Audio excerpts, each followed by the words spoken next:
Hello, hello, hello. Welcome to another episode of the GSMC Wrestling Laureate Podcast. I'm your host, Eric Rodriguez here. Every Monday through Friday, 8 p.m. Pacific Time, 11 p.m. Eastern Time, we talk about all the action inside of the ring, from AEW to WWE to Ring of Honor, TNA. We touch on the MLW, the NWA, and also Stardom when big stuff happens and stuff like that. You know what I mean? Of course, don't make me out to be a bad guy, but I do have I've worked full time. I'm a full-time husband, full-time father, and in my free time, I'm watching wrestling 1,010%. So, definitely got to credit me there. Today's Wednesday, guys. Today is hump day. Guys, don't get too crazy. Don't get too nasty thinking about that. Hump day. My mother always called Wednesday hump days. Like you're getting over the hump. You're going down to Thursday and Friday, and then eventually heading toward Saturday and Sunday.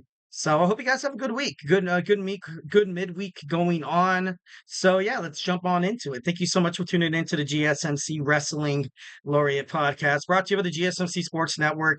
We have a great show for you today on tap. Today we have our WWE NXT Great American Bash review. We're going to talk about AEW Dynamite tonight. We're also going to talk about recently you saw Roman Reigns make a return to WWE SummerSlam, and without any effort whatsoever, Roman Reigns has become the top babyface in the world of wrestling as we know it right now. So I just want to give you guys a couple of my memorable babyface turns. Obviously, this is subjective. Obviously, I grew up during the time of wrestling that a lot of you guys, probably like, oh, like, what about this? What about this? Like Hulk Hogan, or what about the Andre the Giant thing? Or, what about like, yeah, but this is something that like, it resonates with me.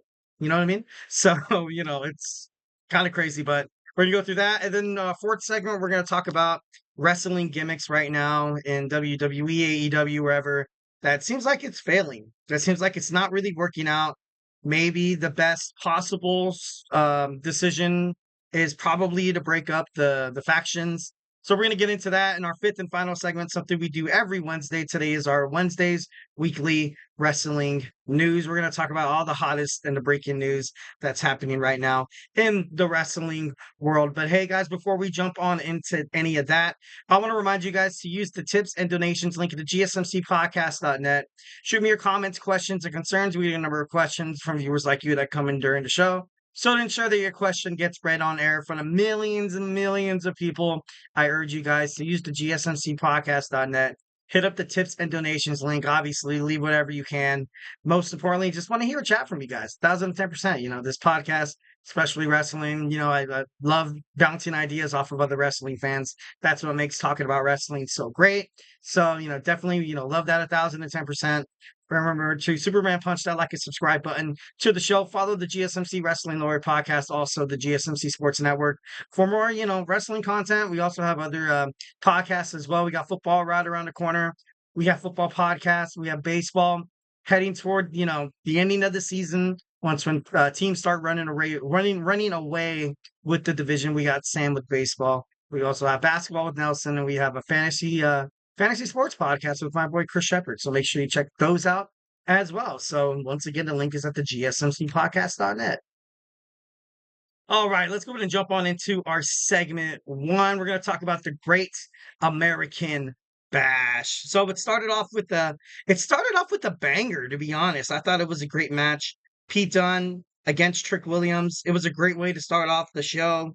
You saw Pete Dunn and Trick Williams kind of go to war here. I was really shocked obviously Pete Dunn got the victory. And, I was shocked. I thought for sure they were going to head toward, Ethan Page taking on Trick Williams for the NXT World Heavyweight Championship. But I don't see that really anymore. Heading toward NXT No Mercy. Pete Dunne winning tonight kind of gave me the feeling like he's been kind of, ever since Tyler Bates got injured in the tag team division, then he's doing his thing on Monday Night Raw where he's turning heel against his former brawling brute, Sheamus. But I think he's just looking for a purpose. I think Pete Dunne's looking for a purpose, and he's one hell of a superstar. And he's definitely been, an eradicator inside NXT, also NXT UK. So winning tonight, Pete Dunn, I'm going to go ahead and go out on a limb and say Pete Dunn returns to NXT. I think that'll be big for the brand. I think that'll be, especially heading toward October, which is only 2 months away, building up, then you had that announcement that CM Punk was going to be at the Chicago show and Randy Orton at St. Louis, trying to get people to, watch and attend the live events and stuff like that. Because, NXT, it's becoming its own entity. Right now, it's, going to have to start selling out arenas.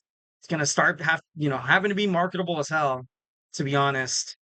And yeah, honestly, NXT is a great brand. I don't know if this was just me and I just didn't notice. Like, I never really remembered WWE NXT having their own shop commercial. I could have definitely missed it. Maybe it's happened on NXT before, and I was just like, oh, didn't pay attention to it. But I don't. That means to me that yeah, they are honestly being on their own. Shop NXT, WWE.com, and the collaboration with TNA. It just all hints heading toward these guys are going all in. These guys are going all in with their superstars, which they're going to be phenomenal because they have great young superstars in the men and women's division. So yeah, honestly, I can't wait to see what NXT becomes heading toward the CW.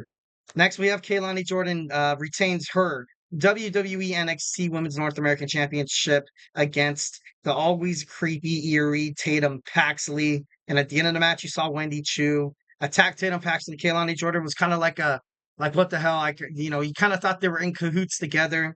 Wendy Chu kind of, giving Kaylani Jordan the hint that, she's going to be the next, she's going to be her next opponent heading toward No Mercy. And, I've never really, I got into NXT. Wendy Chu was a returning superstar, kind of, heading toward a different character direction.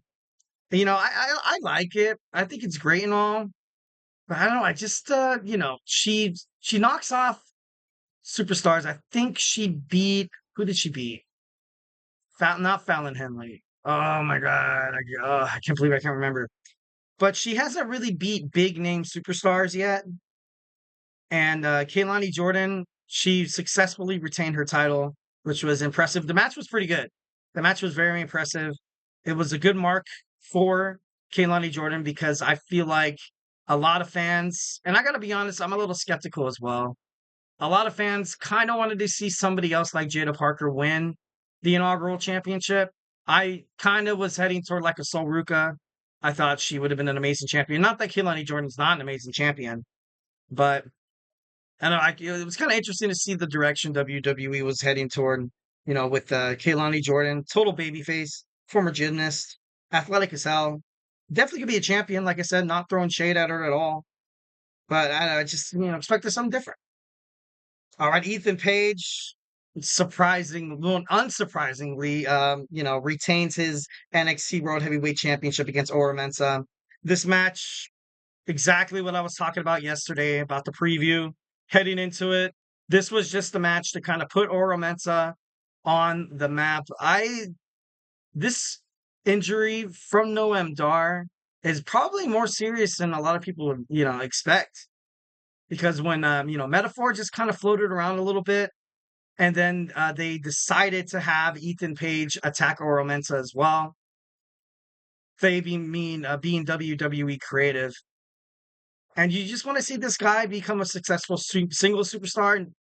I know, at the end of NXT Great American Bash, Obafemi was looking for an opponent, and they've hinted at Tony D'Angelo, which means that Tony D'Angelo might lose his NXT Heritage Cup Championship. But I don't know. Just go ahead and throw his name in the running there. To be honest, I think Oro Mensah is, he'd be a great champion, but just not. I don't think he wasn't ready. He wasn't ready.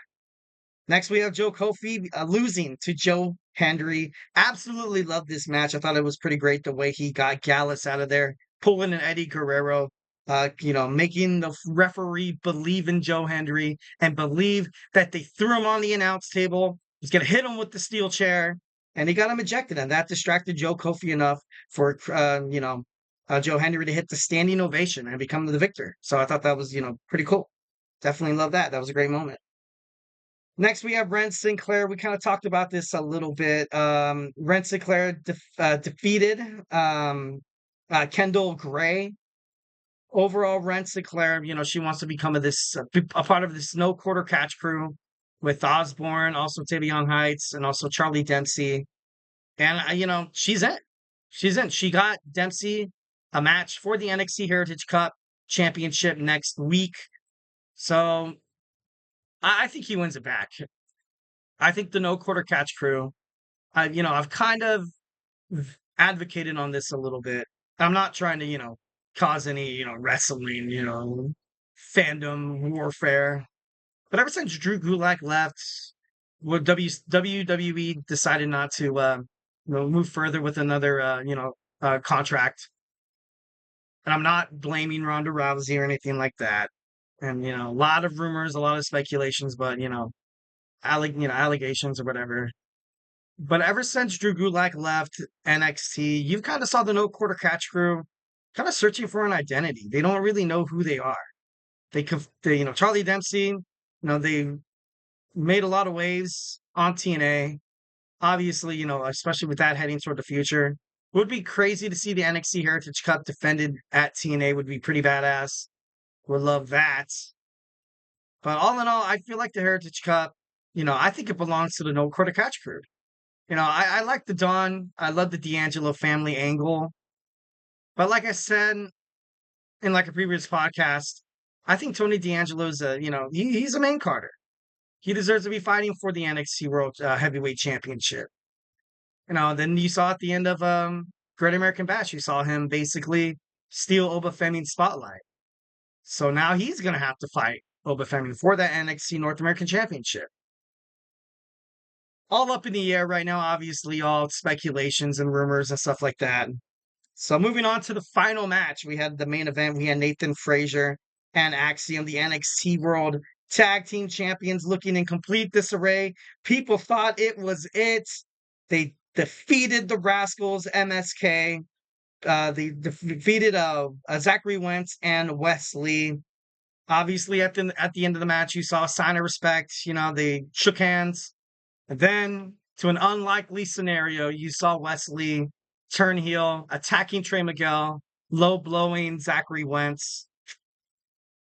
I gotta be honest, I really don't see why they did this. I don't really agree why WWE Creative would really, because you had that reunion with the Rascalz. TNA bonds with NXT.